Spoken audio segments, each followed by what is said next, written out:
환자 입장에서는 제일 문제가 되는 게 뭐냐면은 주사증이 점점 진행이 되고 악화가 되고 있는데 이걸 일반적인 안면 홍조하고 구분을 못 한다는 겁니다. 애초에 천천히 진행을 하기 때문에 에이, 시간 지나면 낫겠지 라고 하다가 수개월이 지나버리고 나면은 걷잡을 수 없이 악화된 상태로 결국 병원에 오게 된다는 거죠. 안녕하세요. 영등포 개피부과의원 3대 원장 피부과 전문의 김신아입니다. 자, 살다 보면 우리가 이제 매일 얼굴을 보게 될 텐데 이상하게 요새는 자꾸 얼굴이 빨개지는 느낌을 받으신 적이 있으신가요? 자, 술 먹은 것도 아닌데 자꾸 얼굴이 달아오르는 것 같고 조금만 이렇게 긴장을 해도 조금만 뜨거운 걸 먹어도 금방 얼굴이 빨개지진 않으십니까? 자, 처음에는 이게 가끔 빨개졌었는데 이게 점점 더 자주 빨개지는 것 같고 정말 심한 경우에는 가족들이나 아니면 친구들한테 야, 너 얼굴 왜 이렇게 빨개 요새? 이런 이야기를 들을 수도 있죠. 그리고 이 정도면은 이제 사회생활에 그리고 일상생활에 상당히 지장을 주게 되는데 우리가 스트레스를 받게 됩니다. 자, 이렇게 갈수록 심해지는 안면 홍조, 실제로는 주사증이라고 하는 만성 피부 질환일 수가 있습니다. 제가 이 영상을 만든 이유가 이 병으로 오신 분들 치료를 해보면은 정말 하나같이 생긴 지 몇 달이 지나서야 병원을 찾으시고 자, 이거 주사증입니다 이렇게 말씀을 드려도 주사증이 뭐예요? 라고 대답하시는 분이 정말 많아요. 그래서 오늘 이 영상을 보시고 정말 많은 분들이 이 주사증에 대해서 꼭 잘 아시고 치료 받으시길 바랍니다. 자, 주사증 영어 진단명으로는 로자세아라고 하는데요. 이제 술 먹고 주사 부린다 할 때 그 주사가 아니고 술 주자에 여드름 사자 써서 주사라고 부릅니다.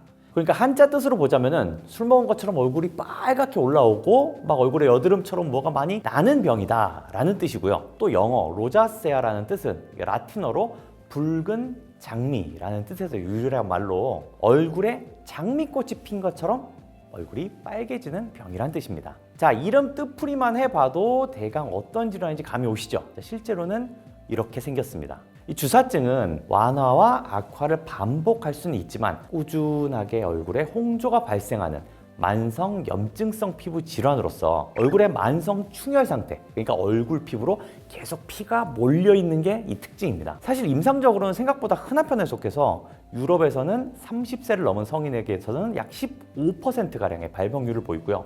이 정도면 꽤 흔한 편이거든요. 임상적으로 이 주사는 얼굴의 정중앙 부위, 이마, 코, 볼, 그리고 턱에 주로 발생하는 이제 지속적인 홍반과 그리고 오돌토돌하게 피부가 일어나는 구진, 그리고 정말 심할 경우에는 여드름처럼 골마 올라오는 고름 물집, 거기에 더해서 반복적인 홍조와 모세혈관의 확장을 그 특징으로 합니다. 그 중에서 특히 3개월 이상 지속되는 얼굴의 홍반이 이 주사의 가장 중요한 특징이고요. 그러니까 방금 말씀드린 것처럼 이 주사증은 얼굴의 홍반 더하기 얼굴의 피부 염증 더하기 여드름성 트러블 더하기 만성 홍조가 합쳐진 질환이다 라고 이해를 해주시면 될 것 같습니다. 근데 여기서 중요한 건 이게 어느 날 한꺼번에 갑자기 빵 하고 생기는 게 아니고 사실은 차근차근 진행하면서 하나씩 증상이 더해진다는 거예요. 게다가 진행 속도가 천천히 진행이 되기 때문에 몇 달에 걸쳐서 이 변화가 일어나거든요. 여기서 오히려 이 느린 진행 속도가 독이 됩니다. 바로 환자들이 병이 심해지고 있다는 걸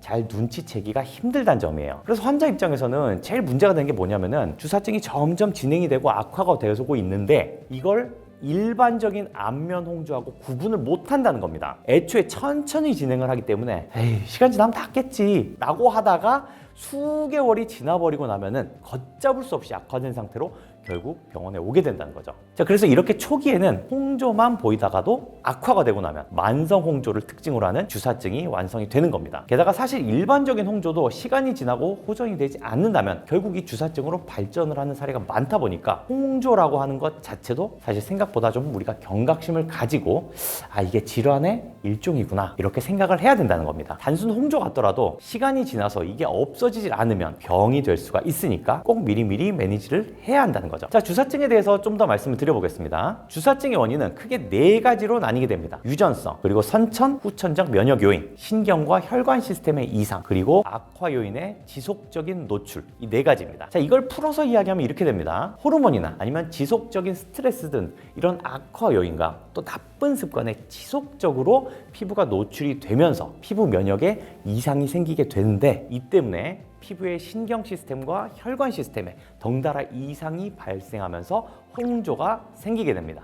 그리고 이 홍조가 점점 심해지는 중에도 원인을 개선하지 않으면은 결국에는 피부염이 발생을 하기 시작하고, 이 피부염에 의해서 얼굴로 피가 더 몰리면서 홍조는 더욱더 심해지기 시작하죠. 피가 몰리니까 실핏줄이 점점 늘어나기 시작하고, 실핏줄이 점점 더 자라나기 시작합니다. 그리고 핏줄이 많아지니까 얼굴은 더 빨개지기 시작하겠죠. 그러면서 이런 과도한 혈액량에 의해서 피부로는 염증이 더 몰리게 되고, 이렇게 되면 이제 원인은 상관없이 자체적인 악순환의 고리가 완성이 되는 겁니다. 홍조가 피부염을 만들고, 피부염은 홍조를 더 심하게 하고, 이런 식으로 계속 안 좋아지는 거죠. 자, 그렇게 피부 내부부터 천천히 뒤틀리고 망가지기 시작하다가 결국에는 피부 겉면까지 주사증에 다 먹혀버리게 됩니다. 여기서부터는 이제 피부 자체가 예민해지고 과민해지고 가렵고 따갑고 건조해지는 이제 증상이 나타나기 시작해요. 속에서 쌓인 염증이 모공으로 분출이 되기 시작하면서 여드름성 트러블도 만들어내기 시작합니다. 그러면 이제 피부 겉면도 망가지는 거죠. 그리고 이런 변화들이 또 방치되게 되면은 피부가 마치 화상으로 우그러든 것처럼 비대하게 부풀어 오르면서 마치 딸기코와 같은 그런 모양이 만들어지는 겁니다. 자, 이게 주사증의 원인과 그 원인들이 주사증을 단계적으로 안 좋게 만들어 나가는 과정 전부예요. 방금 말씀드린 것처럼 여러 가지 원인들이 찬찬히 쌓여가면서 점차 피부를 속에서부터 망가뜨려 나가는 것, 바로 이게 주사증이라고 보시면 됩니다. 자, 이런 주사증은 크게 이제 4가지 형태로 나뉘게 됩니다. 홍반혈관 확장형, 구진고름 물집형, 딸기코 종형, 그리고 마지막 안주사, 이렇게 4가지가 있습니다. 자, 먼저 홍반혈관 확장형 주사, 영어로는 이제 에리세마토 텔란젝타틱 로자세아 이렇게 부릅니다. 이게 이제 홍조를 메인 증상으로 하는 주사증 타입인데요. 처음 시작은 아주 간헐적인 안면 홍조 증상으로 시작이 되다가 어느 순간부터 따갑거나 막 화끈화끈거리는 증상을 동반한 홍자가 수시간에서 수일간 연속으로 나타나기 시작합니다. 그리고 이 상태로 또 1개월, 2개월이 더 지나면은 이제 지속적인 홍조와 혈관 확장으로 진행을 하는 타입이죠.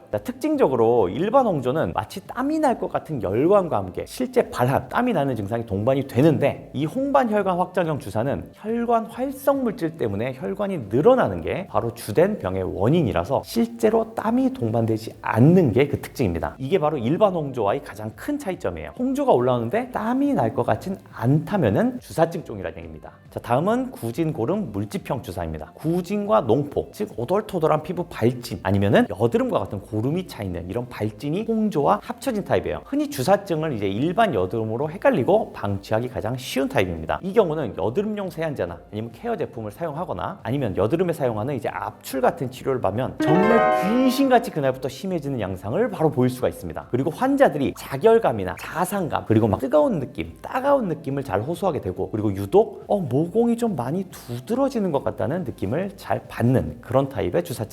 자, 다음은 딸기코 종형 주사입니다. 이건 이제 주로 중년 이후의 남성에서 이 코 부분이 비후성 결절, 그러니까 두텁게 부풀고 딱딱하게 굳어 들어가면서 마치 오렌지 껍데기처럼 피부가 이렇게 증식을 보이는 유형이에요. 보통 이름 그대로 딸기코 병변은 이 코에 제일 흔하지만 턱이나 이마, 귀, 아니면 눈꺼풀에도 이런 비대 증식성 결절이 보일 수가 있습니다. 자, 주사의 마지막 형태인 이제 안주사입니다. 이 안구주사라고도 하는데, 이 안주사는 다소 드문 형태로서 희한하게 눈 주변으로 홍조와 피부염이 반복되는 형태입니다. 결막염, 각막염 등 눈에 직접 생길 수도 있는데, 이제 흔히 안건염이라고 해서 이 눈꺼풀의 염증이 보통 가장 흔한 형태입니다. 자, 그럼 마지막으로 이 주사증과 헷갈릴 수 있는 질환들 말씀을 드릴게요. 주사증과 감별이 필요한 이 질환들은 혹시 헷갈리게 되면 주사증의 진단을 놓칠 수가 있고 치료가 늦어질 수가 있으니까 꼭 반드시 알고 계셔야 됩니다. 자, 첫 번째는 여드름이에요. 여드름 이렇게 보면 어떻게 보면 흔하디 흔한 게 바로 여드름인데, 자, 언뜻 보면 주사증과 비슷해 보이죠? 홍조도 있고 구진 농포성 주사증은 여드름과 같은 발진을 만들어내기 때문에 진짜 여드름하고 헷갈릴 수가 있습니다. 근데 차이점이 있다면은, 일단 여드름은 청소년과 성인 초반이 이제 메인 나이대인데, 주사증은 그거보다는 발병 연령이 더 높고 여드름에서 특징적인 바로 면포가 관찰되질 않고, 그러니까 다시 말해서 여드름에 알갱이가 없다는 얘기입니다. 그리고 여드름은 이 이마, 코, 뺨이랑 턱, T존이나 아니면 U존의 분포를 보이는 반면에 주사증은 얼굴 중앙부에 집중적으로 생겨서 차이를 좀 보입니다. 자, 두 번째는 지루성 피부염입니다. 이것도 굉장히 흔한 병이죠. 이 지루성 피부염은 주로 피곤하거나 힘들 때 올라오는 피부병인데 주사증과는 다르게 특징적인 각질이 동반되는 게 차이점이고 얘는 주사증하고 다르게 엄청 간질간질한 게 또 차이점입니다. 그리고 기본적으로 주사증은 꾸준하게 안 좋아지는 반면에 이 지루성 피부염은 면역 질환이라서 면역 상태에 따라서 왔다 갔다 하기 때문에 확 심해졌다 확 가라앉았다 하는 이런 차이점도 있습니다. 자, 세 번째는 루푸스입니다. 여기서부터는 조금 이제 드문 병들인데 이 자가 면역 질환인 루푸스가 또 주사증과 감별이 필요합니다. 루푸스는 특징적으로 이 광대 부위에 마치 나비가 한 마리 앉아 있는 것처럼 나비 모양 발진이 동반이 되는데 처음에는 홍조처럼 흐릿하게 올라왔다가 시간이 지날수록 점차 살이 두꺼워지면서 경계가 확실한 판을 만드는 게 특징입니다. 게다가 루푸스는 자가 면역 질환이기 때문에 피검사상 자가 면역 항체의 이상 반응이 나오게 되고요.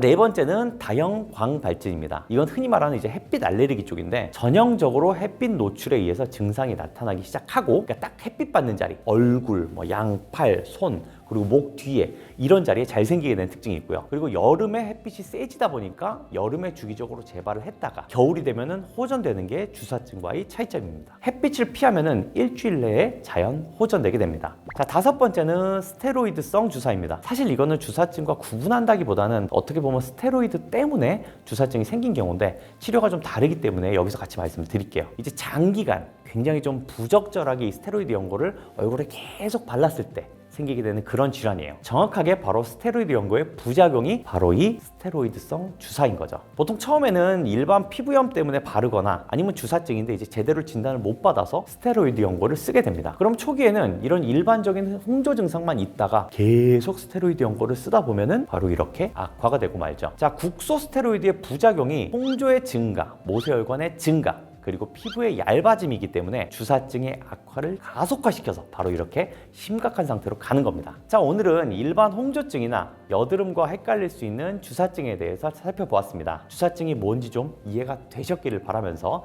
오늘 영상을 마치겠습니다. 감사합니다.